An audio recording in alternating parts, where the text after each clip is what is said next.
봄과 여름이 지나가고 말들이 살찌는 계절 가을이 돌아왔습니다. 이곳 영산강에도 가을바람이 가득한데요.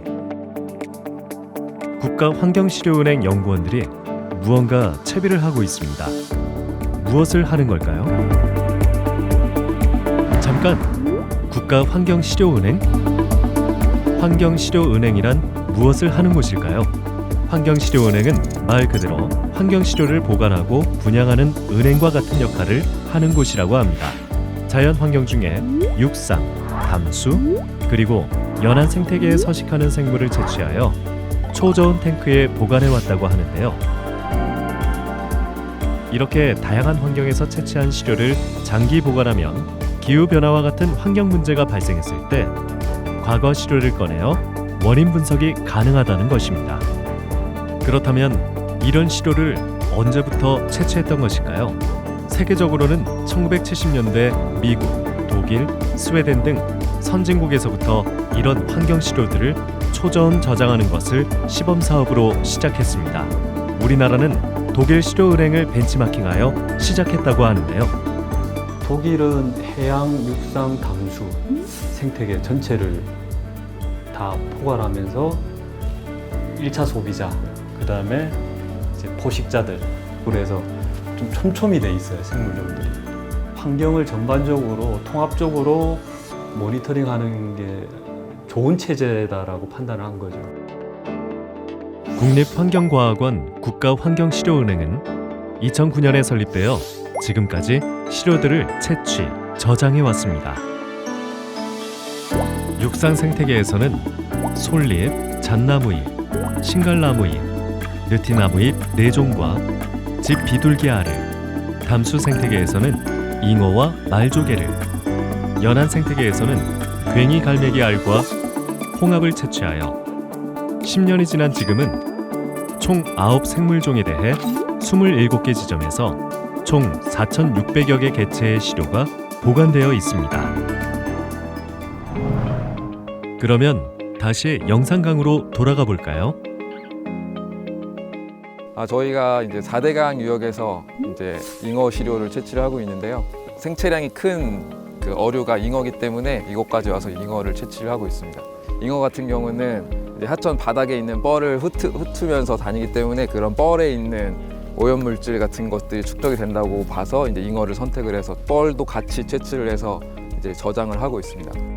자, 그럼 이제 시료 채취를 한번 하러 가보실까요?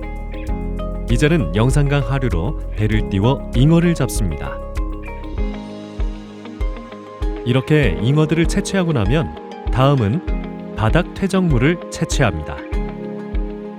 채취한 잉어는 육지로 가져와 우선 크기와 무게를 잰 후 잉어가 죽기 전에 체열하여 보관합니다.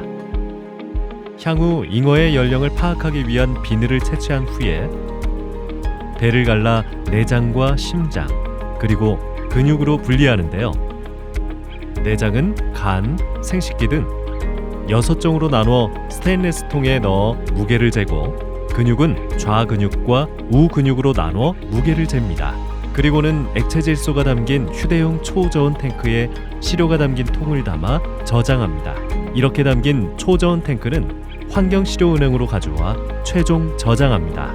여기서 초저온 저장이란 무엇일까요? 마이너스 150도 이하로 물리적으로나 화학적으로 안정되게 보관을 장기간 할 수 있기 때문에 생물 시료를 영구적으로 보관하는 데 사용하는 기술이 초저온 저장 기술인데요.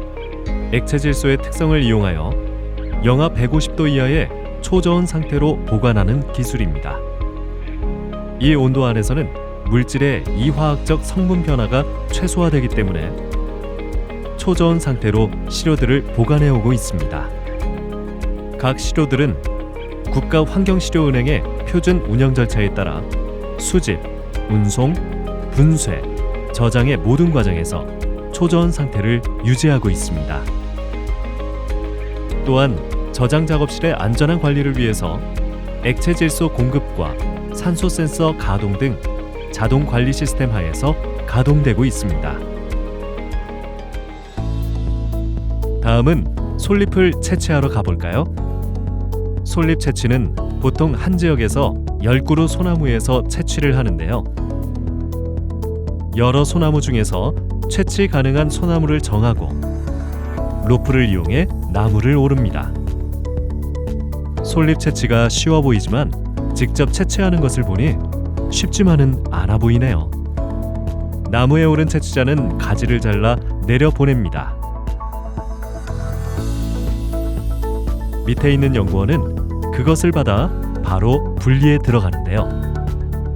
저는 이제 채취한 소나무에서 이제 1년생, 2년생을 구분해서 이제 1년생 잎만 채취하려고 하고 있습니다. 이렇게 모아진 1년생 솔잎을 스테인레스 통에 가득 담아 시료 정보가 기록된 바코드를 붙이고 시료 은행에 가져온 후 초저온 탱크에 넣기 위한 작업을 준비합니다. 가져온 시료는 1차 조분쇄, 2차 미분쇄, 입도 분석, 속성 코드 제작, 바이알 보관, 탱크 입구의 순으로 작업을 합니다. 이러한 저장 기술을 통해 축적된 환경 시료들을 가지고 과거 환경질 특성과 변화를 미래 시점에서 규명할 수 있는데요. 이것은 결국 과거, 현재, 미래를 연결한 환경질 변화를 이해할 수 있는 기반이 됩니다. 이렇게 저장된 시료를 활용하여 다양한 연구를 수행할 수 있었고 그 결과 수많은 연구 보고서와 논문이 출판되었습니다. 생물 시료를 좀 더 촘촘히 확보해가지고 이 물이나 대기, 토양이 반영하지 못하는 축척성이나 또는 독성이나 이런 특성들을 이 생물 시료들이 어떻게 반영하는지, 물론 그 생물에는 이제 인간도 포함한 이 생물을 말하는 거고요. 이 부분을 보는 게 앞으로의 방향으로 또 강화돼야 될 방향으로 보시면 됩니다. 이제 법적으로 좀 보장된 모니터링 측정망에 저희 시료은행이 이제 직접적으로 역할을 할 수 있는 그런 점을 좀 기대하면서 노력할 생각입니다. 이러한 노력을 통해 환경오염과 유해학 물질 등이 국민 건강 및 생태계에 미치는 영향 및 피해를 규명하여 국민의 삶이 좀 더 건강하게 보호 유지되도록 국립환경과학원 국가환경시료은행이 최선을 다하겠습니다. 건강하고 깨끗한 환경을 우리의 후손들에게 물려줄 의무. 국립환경과학원 환경시료은행이 그 역할에 앞장서겠습니다. 환경의 미래를 책임질 은행, 국가환경시료은행.